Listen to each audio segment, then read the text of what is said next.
Going to the local scene, Virginia State Senate, Dick Saslaw, trying to take it over, needs to hold serve and gain a victory someplace. Joining us now, State Senator Frank Wagner, 7th District, Virginia Beach.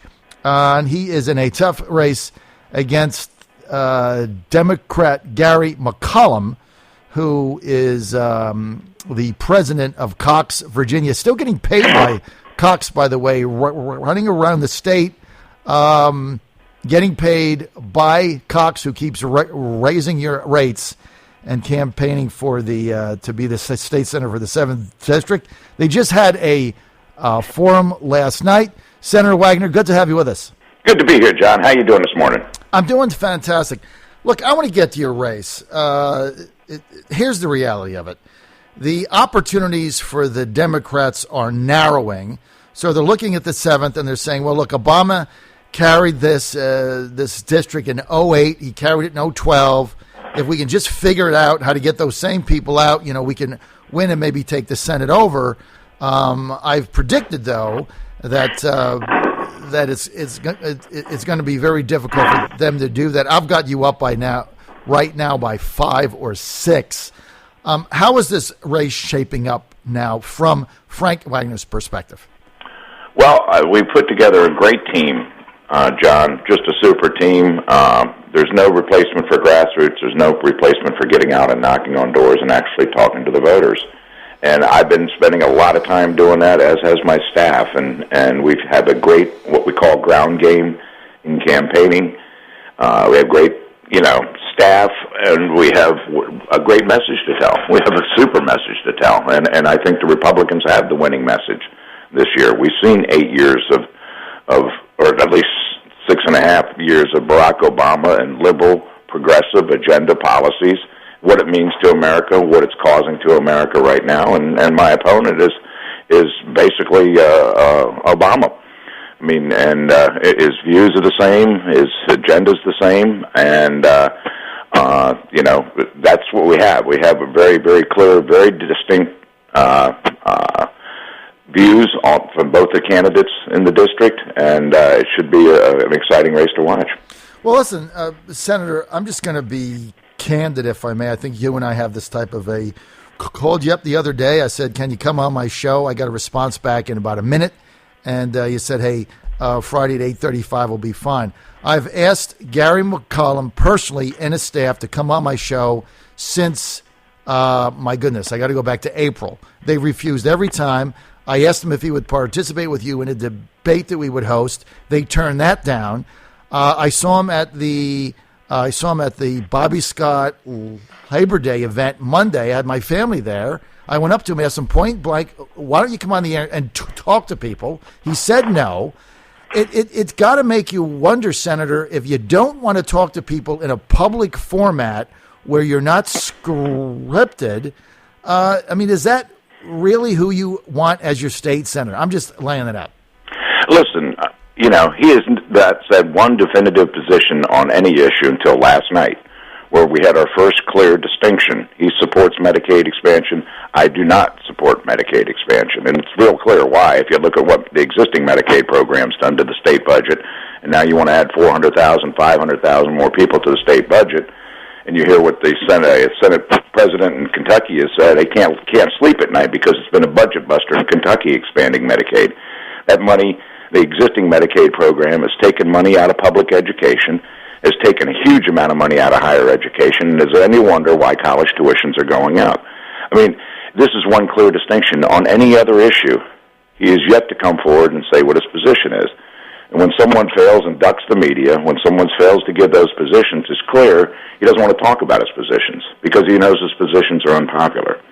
And I think that's a very, very clear distinction of what's going on. I think the other thing he doesn't want to do is explain to you and the listeners, and really the constituents and the voters in the 7th Senatorial District need to know that he is getting a paid leave of absence, from Cox Cable to run against me. And he's had that since the 1st of January of this year. So he hasn't shown up at Cox Cable to work, but he's getting paid, which means the ratepayers are effectively paying a Democrat to run for office. And I think the voters should know that, and I think the voters have a right to know that, and hopefully they will hear that. Look, I think that's a real issue because it's not like, look, if he was with a private company that had nothing to do with being state regulated or anything else, then look, that would be between him and that company. If they feel like paying him, that's fine. But he's basically part of a regulated monopoly in certain areas, right? And so, his pay is reflected in increases, and so I think that is legitimate. Let's get Senator to one thing he's criticized you on, which is the arrangement you put together with Dominion Power. He's saying that McCulloms is saying that it is not as consumer friendly as you have made it out to be. How do you respond to that?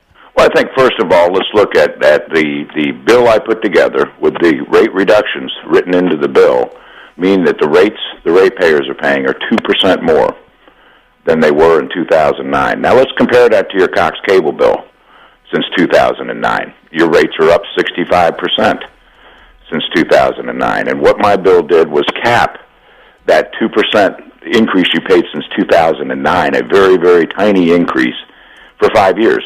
Now you tell me anything that's gone up less than 2% a year since 2009, save gasoline because of the explosion of fracking.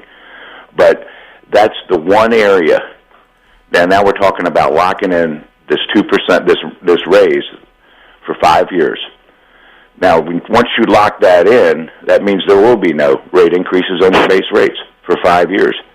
I challenge the cable company to come up and say, yeah, lock us in for 5 years, please, too. Yeah, I think that's it. Let's get back to Medicaid expansion. I know you're not in favor of it for the reasons you mentioned.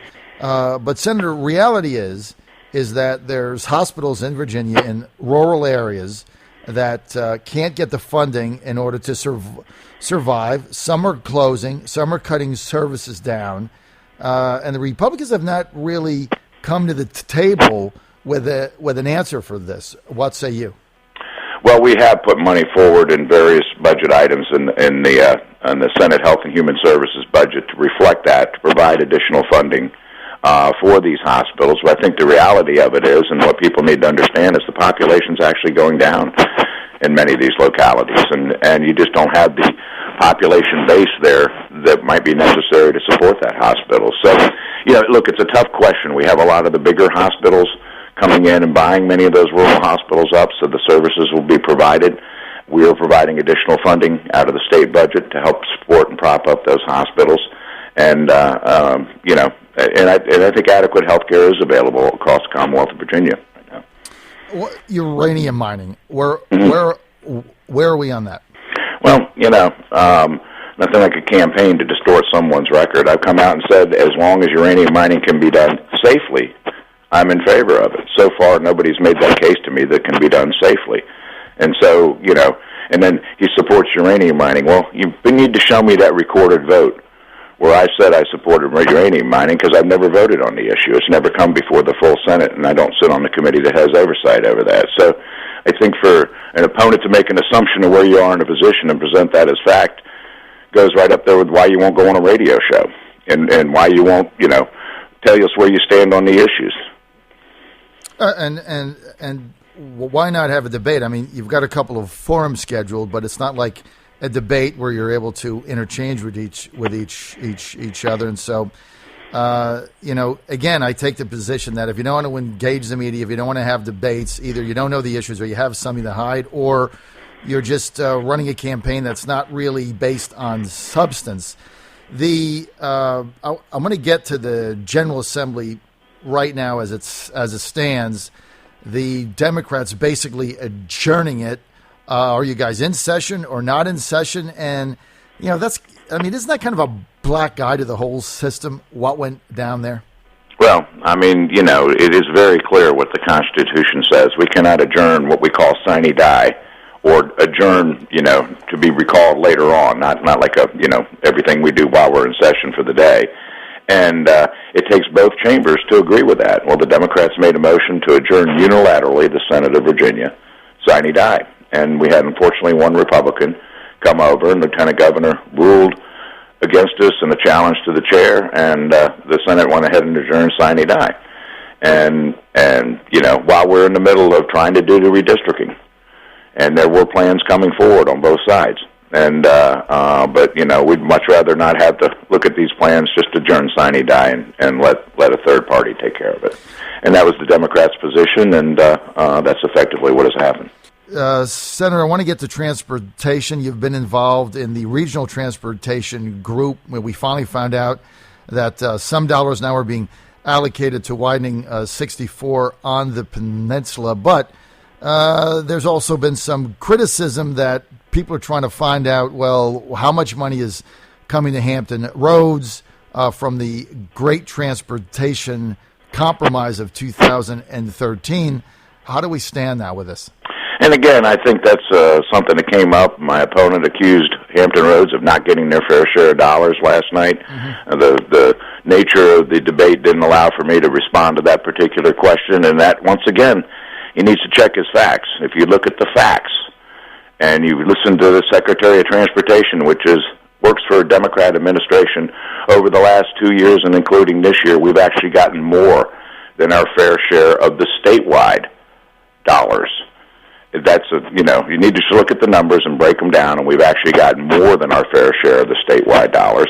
And we also have this regional pot of money now. And you ask yourself, where do I see the effects of that? You see it all over our region. The repaving and rebuilding of 264 that's been going on now for, a year now, and I think everybody has noticed, the smooth glide as opposed to the atrocious condition of those two highways. That's almost a $200 million project to rebuild and repave those two highways.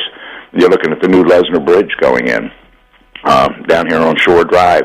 You're looking at Lynn Haven Parkway being finished behind Lake Christopher. All of these projects are moving forward with because we now have the certainty that the dollars are available. And the fact of the matter is, over the next 2 years, or over the previous 2 years, we've gotten more than our fair share of dollars. That's a fact. And it's relatively easy to look up. And I'm sure the Secretary of Transportation, if you picked him up, called him on the phone, he'd confirm that fact for you. Also, in addition to, we have $300 million raised so far in a regional pot of money, and it continues to grow, specifically and only for congestion-relieving road, tunnel, and bridge projects. And I think that's important. This is now mass transit. This is specifically to relieve major project blockages. Obviously, on the peninsula, that was the first one ready to go. You want to talk about state money versus local money? That's a $120 million project, phase one. $100 million comes out of that statewide pot. Our regional money is only paying for the final $20 million of that. That extension and widening of 64 will continue to the other side of Williamsburg. The next project in the queue, which you'll see land acquisition occurring relatively shortly, is the total rebuilding of the Interstate 264-64 interchange. And that includes Newtown Road and Witch Duck Road interchanges. So that's a massive project. It's nearly $300 million project. That, too, will be funded from the regional money, and it will take care of a significant choke point that those commuters that use it day in and day out understand what a nightmare it is, and also understand just how dangerous the Newtown Road and Witch Duck Road interchanges are. So that's another major project that will come out of that. And then we're still having the talk about the big projects being replacing the high-rise bridge in Chesapeake, mm-hmm. and also what to do about the next crossing on Hampton Roads, whether it's the Patriots Crossing, whether it's the widening of the existing Hampton Roads Bridge Tunnel. Again, both those projects, and the listeners need to understand, it's not like we can sit here and make a decision. There are a lot of people involved in this, primarily the federal government. And the federal government takes its time. Very deliberative. It requires a lot of back work in order to file the applications for the environmental impact statements that will be considered by the federal government. I mean, we've seen what happened on 460 when you get the cart before the horse. And we're not going to do that. This is our money. We didn't have any control over that project on 460, but we do have control over this, and we're not going to get the cart before the horse. It's very difficult, believe me. I'm a guy who likes to see things get done, and it just doesn't happen that way. And so what we've been able to do now is definitively move forward with the spade work, if you will, the environmental work, the years of study and engineering it takes, before we can move forward and make a concerted decision, A, with a much refined cost estimate, and then be a serious discussion about how to finish off paying for it, because I don't think the existing streams of money are going to be sufficient to accomplish either of those projects. Okay, Senator Frank Wagner, we're out of time. Just want to get you on the record. If I ask for a debate between yourself and Gary McCulloms, you would debate, right? Yeah, absolutely. I mean, we have two more scheduled. One is the Central Business District, and one is the Chamber of Commerce. But, again, I'm going to keep doing these debates when called upon, but I'm also going to spend much more time out with the people, the voters in my district, because those are the people I represent, and those are the people I want to get out and talk to. And, John, before I get off the air, let's remember what today is. I mean, this is 9/11, and let's remember who the real enemy is out here. And, at the time, I still scratch my head at a time when we're cutting defense back. We're in the middle of a war. It doesn't make sense to me, but, that's the realities of this current administration. But I hope everybody remembers how you felt on 9/11, what you felt, because just because something of that magnitude hasn't happened in this country, believe me, there are a lot of folks out there planning to make something that magnitude or even worse in this country, and we can't let our guard down. And this is certainly not a time to be cutting back on defense spending. Okay, Senator, we're out of time. We want to thank Senator Frank Wagner for being with us. More info, go to WagnerVASenate.com, WagnerVASenate.com. Thanks, Frank. Thanks, John. Bye.